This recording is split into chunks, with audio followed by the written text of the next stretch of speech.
ناظرین، بریک سے پہلے بات ہو رہی تھی فارماسیوٹیکل کمپنی کے لوکل فارماسیوٹیکل کمپنیز کے امیج کے متعلق. آئیے بات چیت کا سلسلہ آگے بڑھائیں.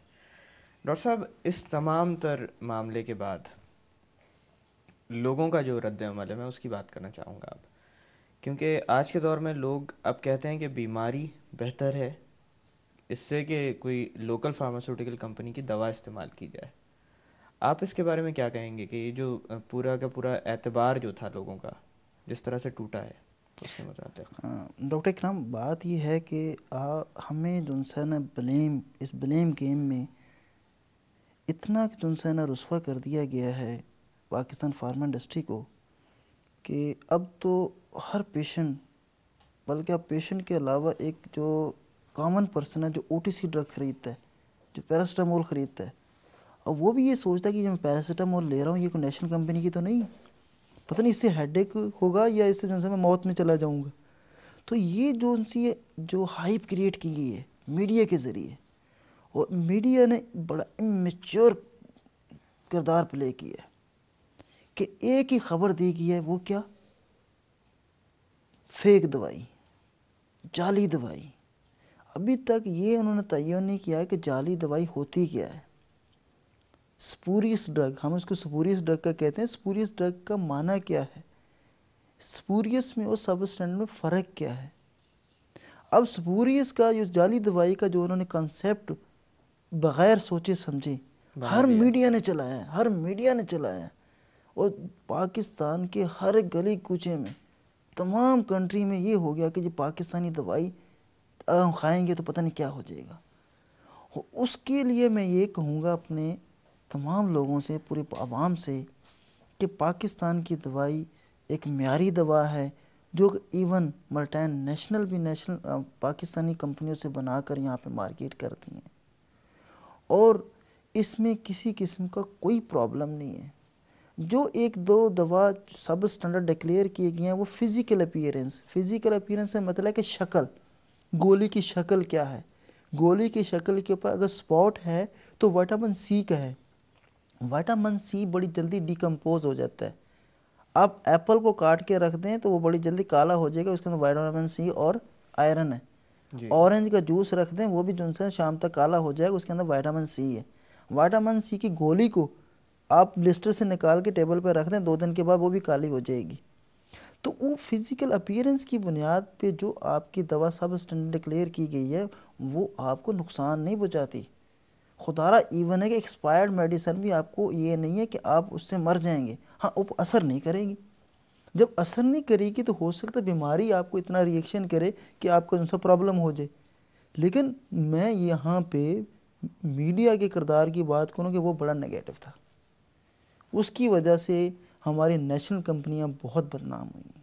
اچھا ڈاکٹر صاحب، اسی طرح سے ایک اور معاملہ جس پہ بات ہوئی وہ یہ تھا کہ ڈاکٹرز کا کردار، کہ شاید ڈرگ کی اوور ڈوز ہو گئی، جبکہ پاکستان میرے خیال سے دوسرے یا تیسرے نمبر پہ لارجسٹ پروڈیوسرز آف ڈاکٹرز میں آتا ہے. ہمارے ڈاکٹرز وہ ہیں جو امریکہ لندن میں جا کے بہت اچھی اچھی پوسٹوں پر فائز ہیں، پروفیسرز بنے ہوئے ہیں. تو دیکھا جائے تو کوالٹی اس معاملے میں کبھی کمپرومائز ہوئی نہیں. آپ کیا کہیں گے، اچانک سے ایسا کیا معاملہ ہو گیا جو اس سلسلے میں بھی سوالات اٹھنا شروع ہو گئے ہیں؟ دیکھیں جی، دیکھنا یہ ہے کہ ہمیں کہ یہ تمام واقعات جو ہیں اور یہ جو اتنا بڑا حادثہ ہوا ہے یہ پی آئی سی کے اندر ہوا ہے. ابھی ہمیں یہ سسٹم دیکھنا ہے کہ وہاں پہ میڈیسن پرسکرائب کیسے کی جاتی ہیں آؤٹ ڈور پیشنٹس کو، جن کو فری دوا دی جاتی ہے، وہ کس طریقہ کار کیا ہے، اس طریقہ کار کو ہمیں دیکھنا پڑے گا. میں نے 1-2 پیشنٹس کے جو پرسکرپشن کارڈ ہیں وہ میں نے فوٹو کاپی کیے. جی. مجھے دیکھ کے حیرانگی ہوئی کہ وہاں پہ پیشنٹ آتا ہے، وہ آ کے ڈاکٹر صاحب سائن کرتے ہیں، نیچے اسٹیمپ لگاتے ہیں، ڈیٹ لکھتے ہیں اور دوا دے دی جاتی ہے. وہ دوا جو کہ کنٹینیوس ایک پیشنٹ یوز کر رہا ہے، اور اولڈ ایج پیشنٹ ہے جس کی ایج 55 ایئرس ہے، 60 ایئر ہے، 70 ایئرس ہے، اس کی انویسٹیگیشن نہیں کی جاتی. لیکن بحیثیت ڈاکٹر یہ بات تو بہت کلیئر ہے کہ مریض کو دیکھے بغیر تو دوا دی ہی نہیں جا سکتی. میں بھی یہی بات کر رہا ہوں نا کہ مریض جو ہے نا اس کو دیکھنے کے علاوہ آپ کو یہ بھی دیکھنا ہے کہ ان کی انویسٹیگیشن بھی بالکل کرائیں. اسسمنٹ کرنی پڑتی ہے. آپ صرف جو ہے اس کو فزیکل ایگزامینیشن نہیں کرتے، ٹھیک ہے، اس کے ایگزامینیشن کے علاوہ اس کی آپ کو جو ہے نا انویسٹیگیشن بھی کرانی ہے کہ آپ ایک پیشنٹ کو 2 بلڈ تھننگ ایجنٹ دے رہے ہیں، اولڈ ایج پیشنٹ ہے اور اس میں جو ہے نا ایسپرین آپ 300 ملی گرام کی دے رہے ہیں, وہ بھی انسکورڈ دے رہے ہیں. میں کسی ڈاکٹر کو بلیم نہیں کر رہا, میں فیکٹ کی بات کر رہا ہوں, جو فیکٹ سامنے اس کی بات کر رہا ہوں کہ اب اس کو جو ہے نا ایسپرین جو کہ سولیبل ہے, کوٹڈ نہیں ہے, وہ 300 ملی گرام ڈیلی دے رہے ہیں اور لاسٹ فار 1 ایئر دے رہے ہیں. اس سے گیسٹر السر کے کاز ہو سکتا ہے کہ نہیں ہو سکتا, اس سے لیکوپینیا ہو سکتا ہے کہ نہیں ہو سکتا. پھر آپ اس کو ساتھ جو ہے نا کلوپیڈوگرل بھی دیتے ہیں 75 ملی گرام. کیا اس کا ایڈورس ریئیکشن میں لیکوپینیا, تھرومبوسائٹوپینیا پرپرا اور اس کے بعد جو ہے نا یہ آپ کا ایسپرین کے ساتھ جو ڈرگ ریئیکشن ہے وہ چیزیں موجود ہیں کہ نہیں موجود ہیں. اور اگر آپ نے کسی لپڈ لوئرنگ ایجنٹ, چاہے وہ جو ہے ایٹورویسٹاٹین ہے چاہے وہ سمویسٹاٹین ہے, اگر آپ نے ہائی ڈوز میں اور ایلڈرلی پیشنٹ کو دے دی ہے تو کیا اس کا لیور ڈیمیج ہونے کے چانسز ہیں کہ نہیں. ان چیزوں کو دیکھنا ہمارے لیے بہت ضروری ہے. اور خصوصاً اولڈ ایج میں تو بہت سارے پرابلمز ہوتے ہیں. وہ کیا پرابلم ہوتے ہیں, پیشنٹ ڈائبیٹک بھی ہو سکتا ہے, پیشنٹ کا رینل کا پرابلم بھی ہو سکتا ہے, جہاں پہ آپ کو دوائی کی ٹائٹریشن اور زیادہ احتیاط سے کرنی پڑتی ہے. جہاں پہ رینل پرابلم آ جاتا ہے وہاں پہ دوا آپ اور کم کر دیتے ہیں. بالکل, اور اس ایج کے اندر تو بہت ساری بیماریاں ایک ساتھ لاحق ہو جاتی ہیں. ان تمام چیزوں کو دیکھ کے دوا کو پرسکرائب کرنا یہ ڈاکٹر کا کام ہے. ایسے نہیں ہے کہ یہاں پہ راشن تقسیم ہو رہا ہے کہ راشن کارڈ پہ سائن کر دی اور آپ نے دوا لے لی. یہ بہت غلط ٹرینڈ ہے. اچھا ڈاکٹر صاحب, اس طرح کی پریکٹس کیا کسی اور گورنمنٹ ہاسپٹل میں بھی ہو رہی ہے؟